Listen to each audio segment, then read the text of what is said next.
evening, ladies and gentlemen. We've got Dwaine Pretorius at the top table. Can I ask everyone just to put their hands up before they ask their question?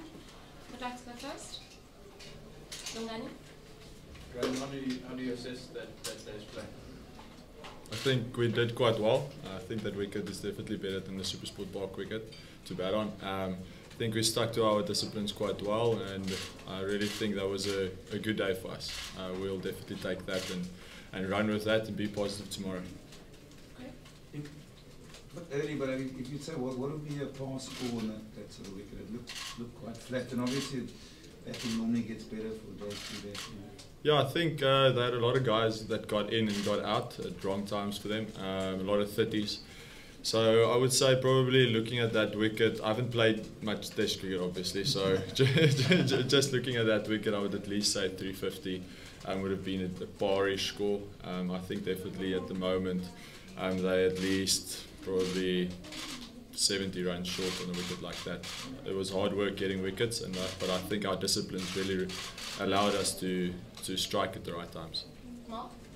Those wickets just before the new ball, second new ball, how significant is that turn out to be? I think they were quite important, but at that stage, any wicket before the new ball is are important wickets, because that obviously makes the tail a bit shorter. I'm just glad I could contribute there to the team. It was tough work, but yeah, I'm glad I could help the team out there. Lloyd and Beaton? Dwaine, another example of the four seamers working well together. Just give us an idea of what the vibe's like between the four of you at the moment. Yeah, I think we complement each other quite well. We've got two guys that can bowl 150 and the other guys are really accurate. I mean, Vern is top class, so I mean, KG and Vern new ball pair is really tough. And then I've got the privilege of bowling with Anna, and Anna is bowling some serious gas at the moment, so done well. But I mean, look at today, Kesh played a valuable role today, 27 overs, took all the heat off most of the seamers on a tough wicket, and also picked up a few wickets and played a very important role for us. Beaton and Phillips? Dwaine, you've been building pressure and then getting the wickets. How frustrating was the last couple of overs that you couldn't get the final wicket? Yeah, that was slightly frustrating, but there's always going to be a partnership in the game, and it's important to make sure that we nullify that danger that it can have. And obviously, coming back tomorrow, we would like to finish it up quite early. Phillips, then Pila?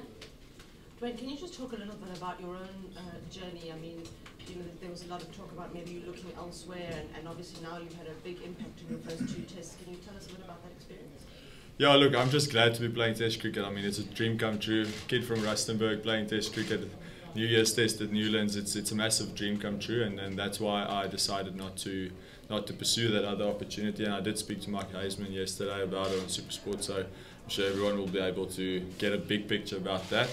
But yeah, I'm just glad to be here, glad to be contributing to the team, and I couldn't ask for anything more at the moment. Pila, then Telford? Dwaine, are you understanding your role now, obviously just in your second Test career, understanding your role each sort of innings that you bowl in? You spoke about bowling in tandem with Anna and the rest of the season.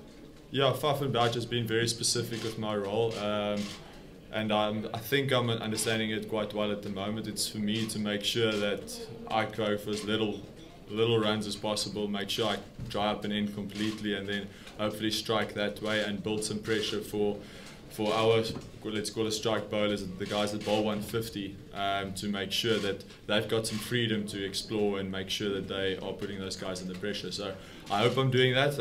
I think I'm doing that at the moment, so but I'll ask the coach and see what he feels.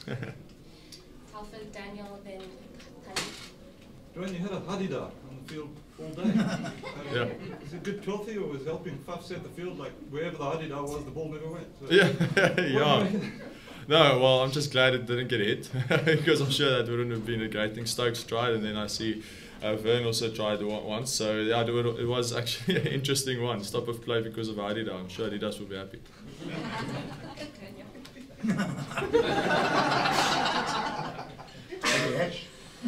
Dwaine, when you got Joss out, you seemed to kind of get stuck in his face a bit. Was there something that we missed? Was there a bit of No, not at all. I've been going at less than one the whole innings, and then suddenly hit me through the boundary, and yeah, I don't like getting hit for a boundary, so that means I'm not doing my job, and I'm not doing that. So yeah, I was actually quite happy with that, and I was hoping to bowl from that side the whole day. It looked like there was a bit of nibble on that side, so I'm glad I got a wicket. That was my first one of the day, so yeah, and it was a big wicket. I mean, Josh can take the game away from you. He was looking quite positive, looking like he's playing nicely, and I believe at that stage it was quite a big wicket.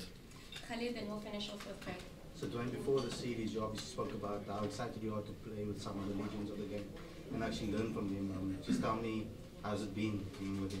Yeah, unbelievable. I mean, Vern, I can learn so much from Vern. He's just always there, always asking the right questions of the batters, and I'm learning a lot from him.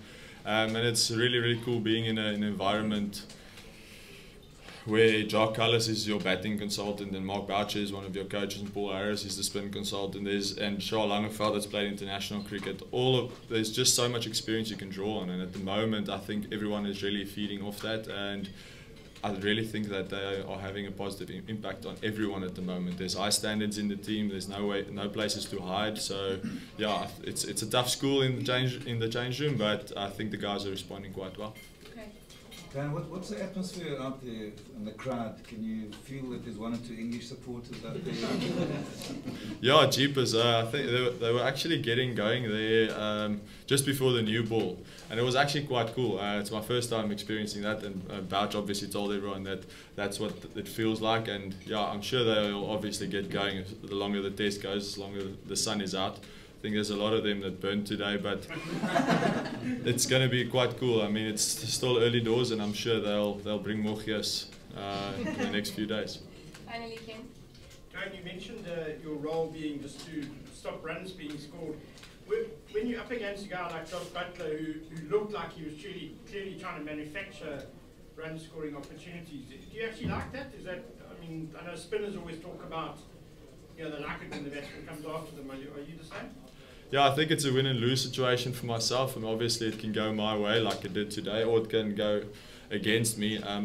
Like Denley looked to defend me a lot today and looked to be solid against me. That basically also puts you under pressure, because you always think, how am I going to get through this guy? Because obviously Test cricket, if I just bowl 4 or 5 maidens, I might be doing my job, but as a bowler you also want to be striking. So yeah, it's a double-edged sword, I think. So I like it when guys come at me, then at least I've got an opportunity, but then it might mean that I'm not doing my job.